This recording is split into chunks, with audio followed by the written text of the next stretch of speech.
మేడ్చల్ మండలం మైసంబగూడెం పేట్ బషీరాబాద్ పిఎస్ పరిధిలోని మల్లారెడ్డి అగ్రికల్చర్ యూనివర్సిటీలో అరుణ్ అనుమానాస్పద మృతిపై ఏబీవీపీ ఎన్ఎస్సీ ఆధ్వర్యంలో ధర్నా నిర్వహించారు.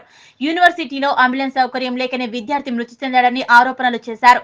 మృతికి నిరసనగా కళాశాలలోని ఫర్నిచర్ కి నిప్పు పెట్టి అద్దాలు ధ్వంసం చేశారు. విద్యార్థి సంఘాల నాయకులు యూనివర్సిటీ ముందు బైఠాయించి విద్యార్థులు రాస్తారోకో చేపట్టారు.